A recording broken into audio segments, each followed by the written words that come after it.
All right, Shalom. I want to start off by giving our praise, honor, and glory due to Yahweh, Bahashem, Yahweh Shai, Bahashem, Rakakwadash.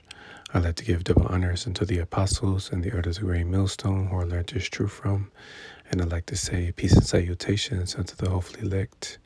And today is February 16th, Monday, February 16th, 2026, Missile Monday. And I have this article from Inglesberg Ideas, and it says, New Start, New Nuclear Threat. It says, with the expiration of the arms agreement between Washington and Moscow, the world faces a new era of nuclear competition. So I'm just going to go into this article and bring out a couple of scriptures. Lord willing, this lesson is edifying and straight to the point. And it says, last week, New Start, the last of the Cold War era nuclear arms control agreements between Moscow and Washington expired. The world now no longer has any legal security infrastructure with which to limit its most dangerous weapons. Has the starting gun been fired on a new global nuclear arms race? As the clock ticked towards expiry, Pope Leo called on Washington and Moscow not to abandon limits set in the treaty. I issue an urgent appeal not to let this instrument lapse, Leo said at his weekly audience. It is more urgent than ever to replace the logic of fear and distrust with shared ethic capable of guiding choices toward the common good. Daryl Kimball, the executive director of the Arms Control Association, warned that we could see a dangerous three-way arms race between Russia, the United States, and China. And that's exactly what you're going to see, especially between Russia and the U.S., because again, they've always been in an arms race, ever since World War II, and even during the Cold War, they've been, upping their nuclear arsenal. And right now, as it stands, Russia has more nukes than America. America has, over 5,000. Russia has about, 6,000, But either way it goes, these are the two,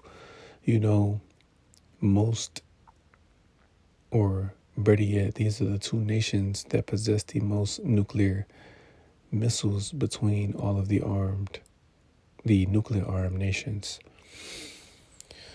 So it says, but in many ways, the START agreements, first signed in July 1991 between George H.W. Bush and Mikhail Gorbachev, were a pact for a different age.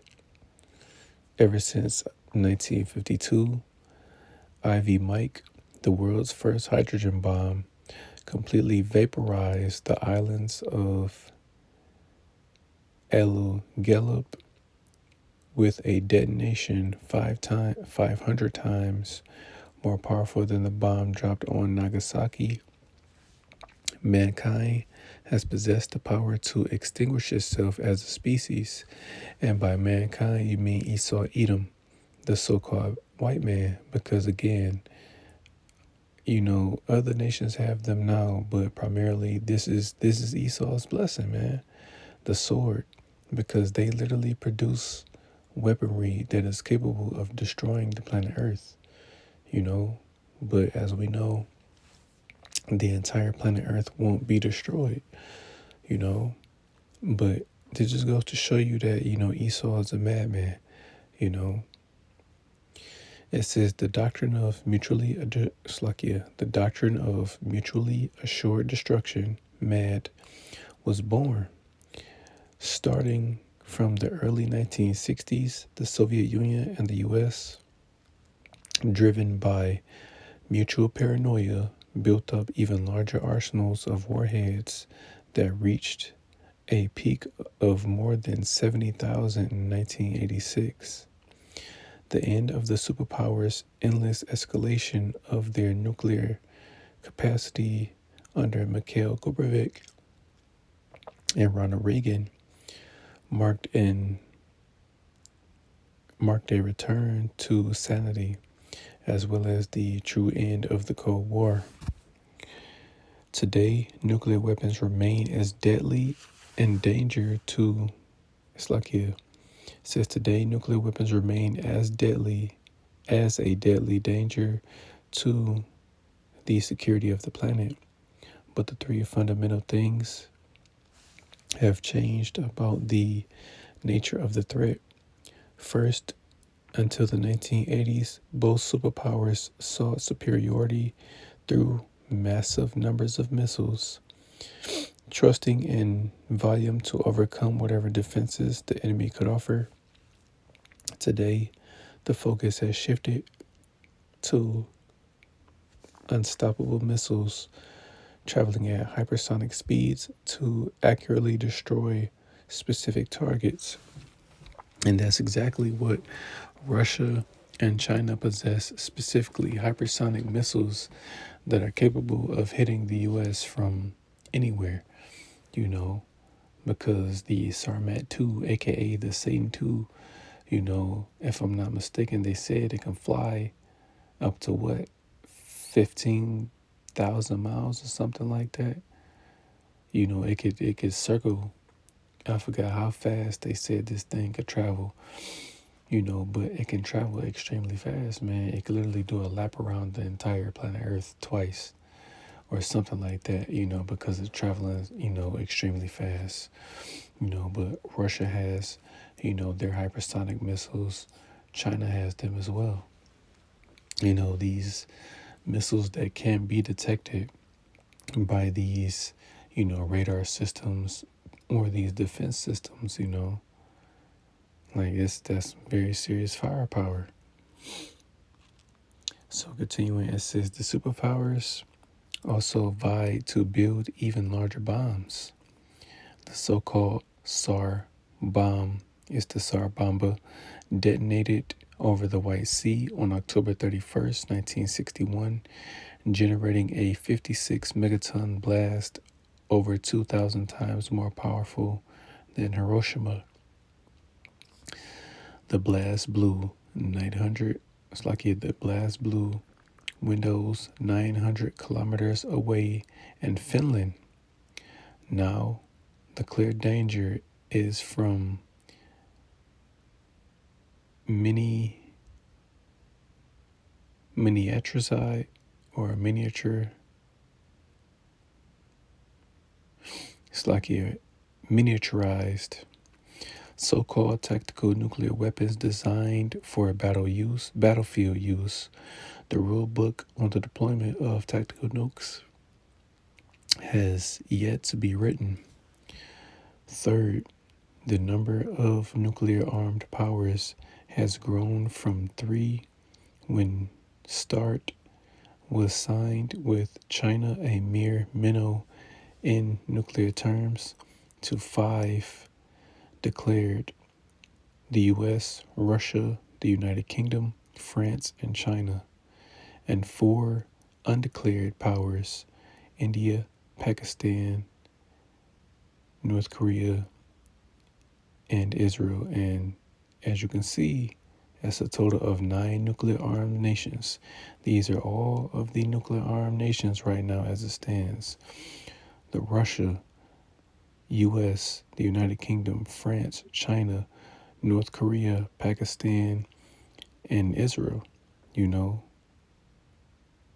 These are the current nuclear-armed nations in the world right now. And, me personally, I believe, I'm not saying this fact, but, just from personal belief, I believe that, Iran has, nuclear missiles as well, So that would make it 10. But, we'll see, what's going on with them. But either way it goes, there's currently 9 nuclear-armed nations. And it says Iran is classed as a threshold state capable of uranium enrichment and rapid advance to a usable bomb while Japan and South Korea possess the technical expertise and material capacity to produce weapons quickly. Russia, Iran, India, and Pakistan are currently in or have recently been in a state of war with their regional neighbors. And yeah, Russia, is at war with, the Ukraine. Iran is at war with, Israel, and India and Pakistan are at war with each other, you know. And Russia has threatened to use nukes against the Ukraine.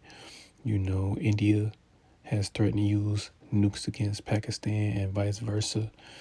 Iran, obviously they want to take out, the small hats over there, but again, things will happen in due time. But just backing up what they're saying, those particular nations are at war with each other.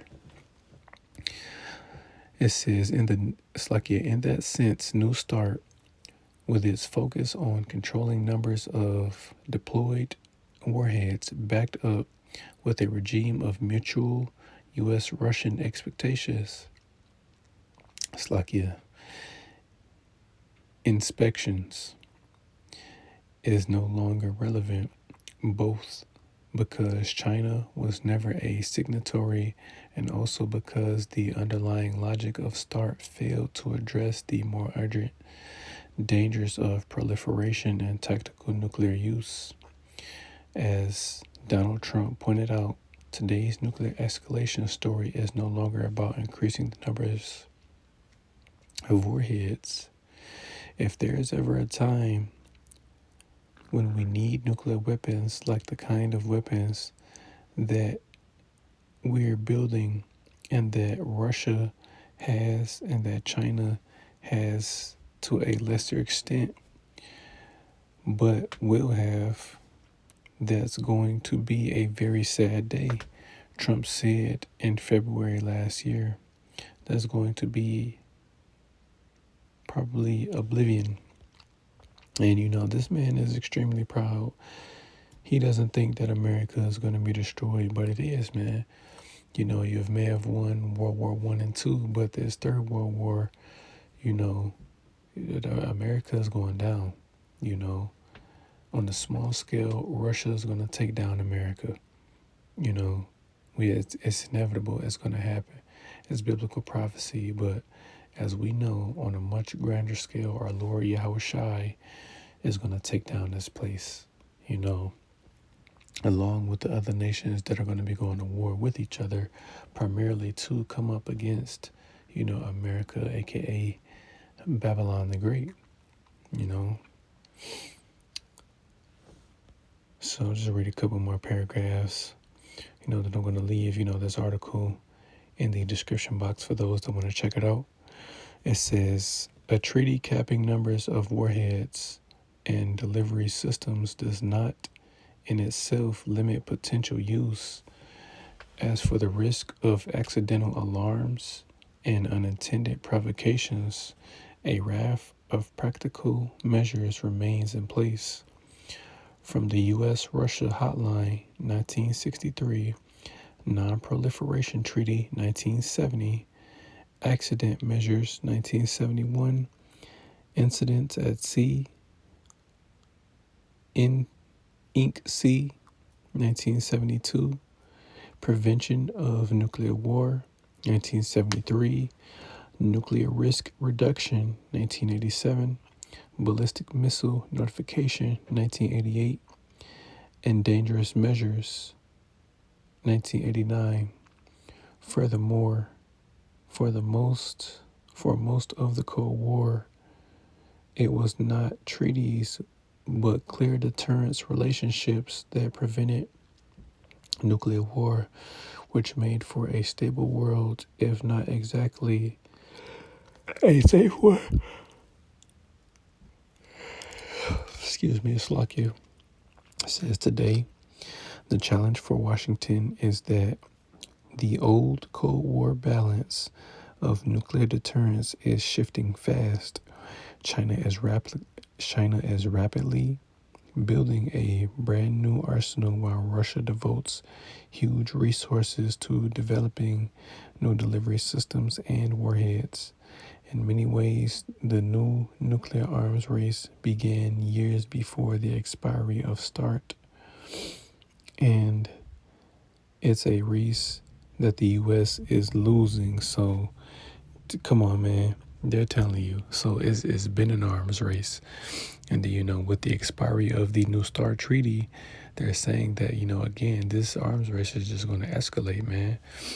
So it's not just going to be, Russia and America. They also mentioned China, because those really are the three, most powerful nations right now, Russia, China, and America, but it's inevitable, man. The U.S. is going down. You will really have to be either blind or just a fool to not see it, man, because it's over for this place. It's going down, so the U.S. can try to do whatever, in this arms race, but it's going to lose. It's going to lose this war, So let's bring out bring out the scriptures, man. I don't want to make this one too long, but I'm going to start with the book of Revelation, chapter 11 and verse 14. And it says, the second woe is past, and behold, the third woe cometh quickly. And right, when you read in the previous, a couple chapters, when you read in Revelation, the 9th chapter, it mentions, that first woe, Slakia, that first woe being World War I, which came to pass, in 1915 to 1919, and then it says what? There come, two more woes hereafter, so meaning, after World War I happened, there would be two more woes, because that's what the word woe means, WOE, destruction, and then what in this Revelation 11 chapter, verse 14 says the second woe is past, and what the third woe cometh quickly. And the second woe did pass. Slakia, the second woe did pass, came to pass from 1939 to 1945. It ended, World War II ended, when America dropped those bombs on Hiroshima and Nagasaki, Japan, because no other country had that technology that America had during that particular time. They didn't have nuclear missiles, or during that particular time, atomic bombs, but what? Now all of the other nations have these missiles. Now they have nukes. They're no longer afraid of America, which is why now, just like it says, the third woe cometh quickly. And we can see this third woe, aka World War III, is coming very quickly, and as we know that, this destruction isn't going to take place until, these last couple prophecies come to pass, the primary one being, Revelation, the 13th chapter, verse 16 to 18, the mass implementation of the mark of the beast, which is the RFID microchip. This destruction will not come to pass until that prophecy, comes to pass first. But the main point being is that this third woe is coming very quickly. Let's jump to the book of Isaiah, chapter 9 and verse 5. And it says, for every battle of the warrior is with confused noise and garments rolled in blood. But this should be with burning and fuel of fire. And right, man, this coming world war is going to be like how traditional warfare is fought, because, during, those ancient wars, you would have men on one side of the battlefield, up against another group of men on the other side of the battlefield, the men of war having different weapons, such as swords, spears, shields, bow and arrows, things of that sort, and then charging each other in the center, going at it until, one nation overcomes another, in that confused noise. They're hearing shields hit other shields, You're hearing men let out a cry from being, slashed with a sword. Men let out that war cry. That's that confused noise. But says what? This shall be with burning and fuel of fire. So it's not going to be how traditional warfare was fought.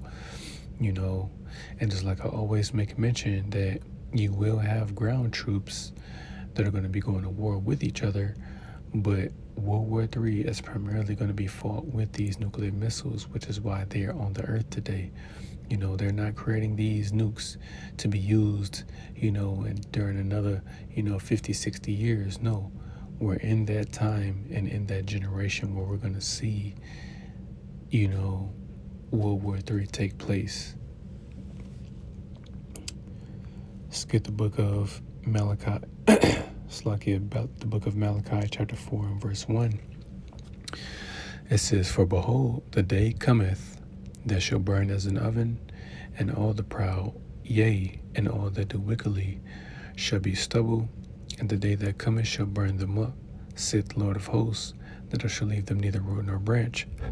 And right, man, again, World War III, aka the day of the Lord, because again, that is synonymous with the second coming of our Lord Yahushai, because he's going to return in the midst of World War III while the nations are fighting each other. And just like it says in 2nd Esdras, the 13th chapter, the nations are going to stop fighting each other to try to fight, our Lord Yahushai and the angels, which they're going to lose horribly, But what, just roughly paraphrasing what it says, man, they're going to be afraid. But it says what? And yet they durst fight. So the Lord is going to put the spirit on them to fight, even though they don't want to. They're going to come up, they're going to try to come up against our Lord and the angels, but what? They're going to fail miserably, man. So let's get the book of Isaiah, coming back to Isaiah, chapter 54.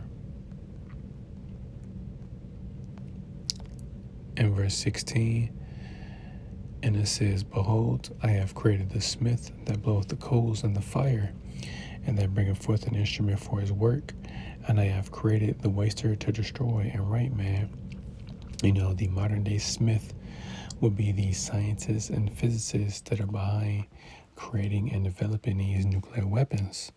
Because what does a blacksmith do? They create weapons of war. And that's exactly what these modern scientists and physicists are doing, creating weapons of war, and not just any old weapons of war, weapons of mass destruction, because just like I stated earlier, these nukes have the capability of destroying the planet Earth, because that's how powerful, they've gotten over the years, but what, as it says in the scriptures, the earth abideth forever, so the entire planet Earth won't be destroyed, but America as a whole will be destroyed and left completely desolate. The land of Israel is going to get hit and, cleansed and be rebuilt back up, But what? This is the judgment for America, to go out by way of fire. This place is never going to be inhabited by man again, And what the instrument for his work and the waster to destroy being the nuclear missiles themselves, in particular the warhead, because that's the part of the missile that does the damage. So I'm going to jump to the book of Joel, chapter 3 and verse 9, and it says, "Proclaim ye this among the Gentiles, prepare war, wake up the mighty men, let all the men of war draw near, let them come up, beat your plowshares into swords, and your pruning hooks into spears. Let the weak say I am strong." And that's exactly what these other nations are doing that have been exhausting their resources into their military, hence the term guns and butter, the guns being your military, the butter, being the things that you need, for the citizens, and what these different nations are and putting their money to their guns, meaning their military, And just like during the time of World War II, when no other nation, possessed the nuclear technology that the U.S. had, then what? Russia, you know, then along with the U.S., snatching up those German scientists, the Tiemenites, snatching up those scientists to do what? To help them build nuclear weapons, because again, these nations have the very same technology that America has. Hell, certain countries are even more advanced than America's, like China's nukes. For instance, they're more advanced than what the U.S. currently has, deployed, you know. But this is the reality of the world we live in today, man, where these other nations, they're no longer afraid of America, which is why they're all upping their nuclear arsenal and they're willing, to come up against, or they're not just willing, but ready to come up against this place, So I'm going to come back to Isaiah, and I'm going to get chapter 13 and verse 9. And it says, the noise, Isaiah 13:4, it says, the noise of a multitude in the mountains, like as of a great people, a tumultuous noise of the kingdoms of nations gathered together. The Lord of hosts mustereth the hosts of the battle.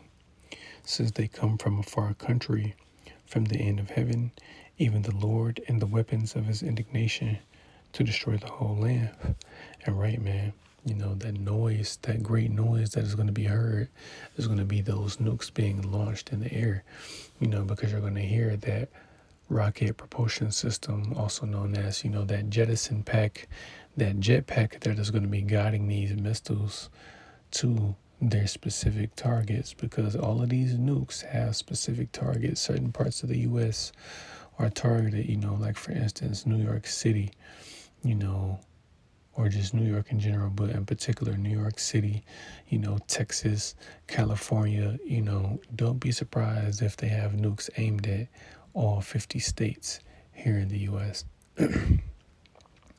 So that's going to be that great noise. And it says what? They come from a far country. So these nukes are going to be launched from the east, and they're going to land in the west. The west being North America in particular, and that's what it's talking about. And it says to do what? To destroy the whole land. So this entire land of America is going to be destroyed by these nukes, And it says what? Even though Esau, Edom's blessing, was and is the sword, pursuing to Genesis 27:40, what?